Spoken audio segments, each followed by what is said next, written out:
Oh my god. Oh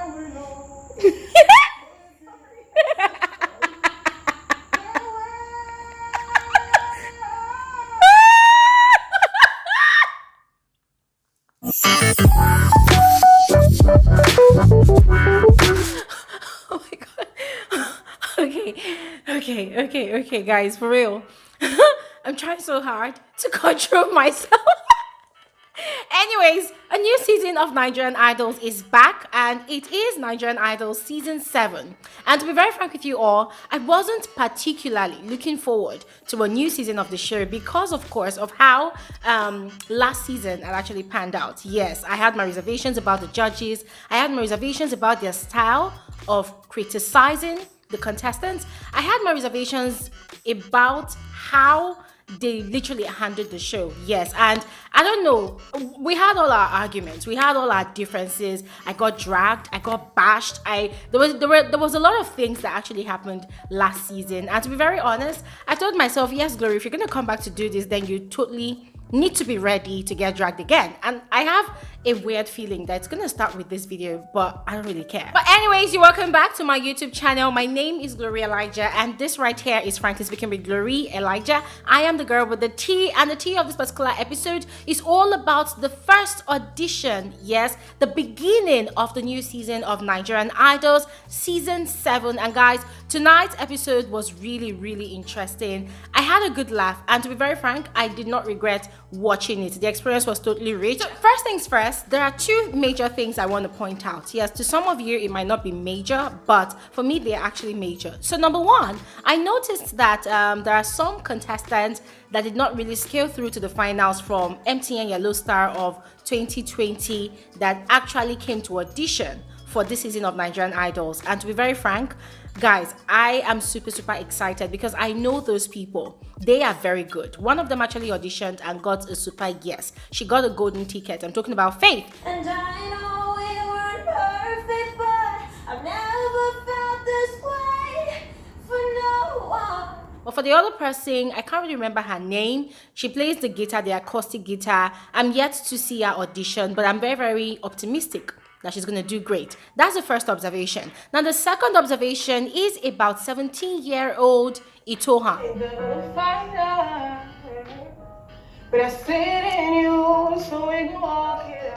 Now, this brings back the argument that you and I had all through season 6 of Nigerian Idols. I want to prove to you people that all I was singing about, all I was ringing on my channel about a 17-year-old or a 16-year-old or an 18-year-old that knows how to sing with passion and knows how to sing with soul actually does exist. You know, last season, the bone of contention between myself and most of the viewers who are fans of Beyonce, of course, was the fact that I did not totally agree with the way the judges were pampering Beyonce. For most people, they kept on giving off the excuse of, oh, Beyonce is still a young girl, she's still a child who is trying to pursue her dreams. But I was speaking from the perspective of one who has at least some understanding of music and the technicalities about singing, you know, about the art of singing, and of course stage performance. And in my conclusion during that season, I had mentioned several times that I did not feel that Beyonce had any of that. Yes, I felt strongly that she needed to go back, work on herself, and if she wants to, she could come back and audition again for the show and put on a better performance, put on a better show, and possibly win, because by that time, she would have groomed herself adequately to fit into the role of a deserving Nigerian Idol. But then a lot of people dragged me. They said a lot of things. Oh, Glory, you're jealous. You're in your 30s, and then you're jealous of a young girl who is only a teenager. Blah blah blah blah blah. Yeah, I heard a lot, and none of them actually got to me. Anyways, the moment 17-year-old Itohan started singing and playing the keyboard, guys, I just lifted my hands up and I said, Lord, thank you.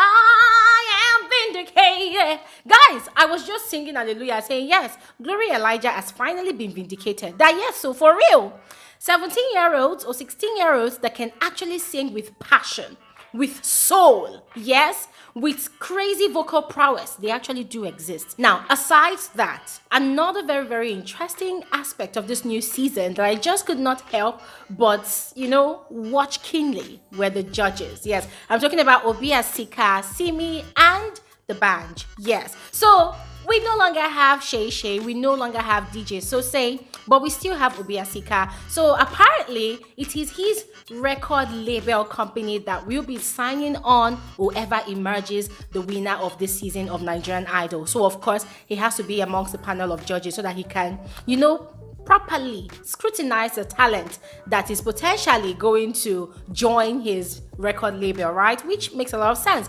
But then, Simi. I like Simi. I like her voice, yes. I like the way she sings, yes. I like the way she sings. However, guys, I was keenly looking at Simi, and I was just basically studying her body language, studying her countenance and everything, and I was trying to see if she was gonna try to be extra like Shay, because guys, for real, Shay came with a baggage of extraness last season, and sometimes I was wondering if that's how she is naturally, or if she just wanted to trend, or if it was just part of the script, to cause controversy, to generate traffic for the show. So I was keenly watching Simi to see if I was gonna get that kind of vibe. But thankfully, I wasn't getting any of that vibe, and it made me enjoy the show more because I felt like, wow, everything is just coming up naturally, and that worked perfectly for me. But then I also noticed the dynamics amongst the judges, that just as Obi Asika has his role to play as,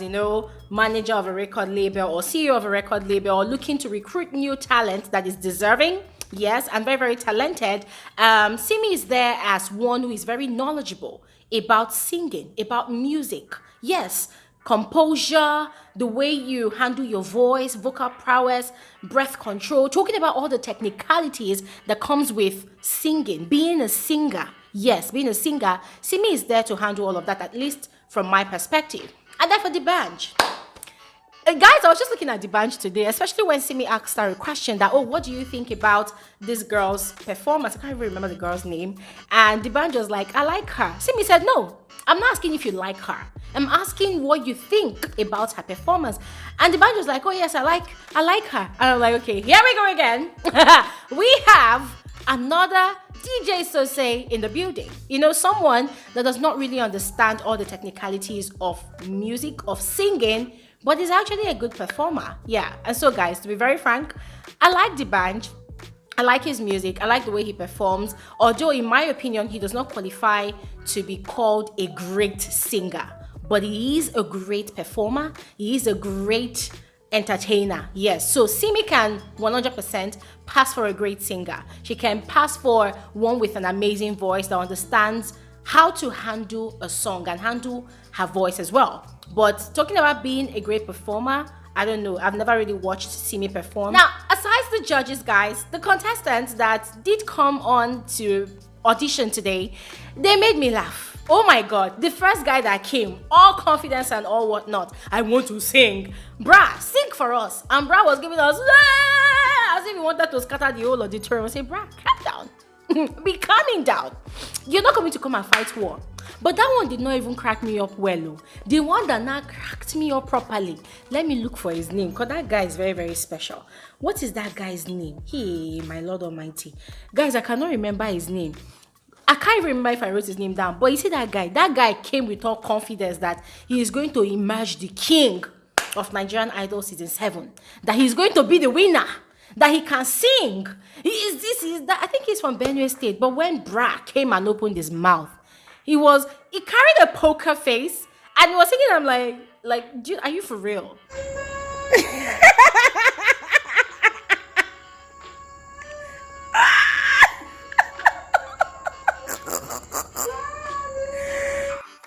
That's for real. I said, no, don't do this to me, don't do this to me. It was so hilarious, and he wasn't the only person. There were so many of them that came, and they were just singing as though they wanted to cry, or maybe they were fighting with their voice, or they were fighting with some unseen forces. And at that point in time, I broke down, like, when you laugh so hard and you get tired, and then you're just like, okay, I give up. And I think this is the part where I need to actually say this. It's going to come across as me being very, very harsh, but I think the bloody truth needs to be said. So why is it that people who know that they cannot sing, they just carry their coconut head and go and audition for music reality TV shows? Guys, I still cannot wrap my head around it. How does it work for those people? Because I was literally watching the people that were coming to come and scream and shout and yell and just go crazy, yes, in front of the judges.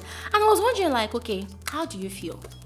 Does it make you feel good to sing like that? But I just feel like some people, they've not really invested time in working on their voice. They've not invested time in grooming their vocals. You know, there's something called breath control.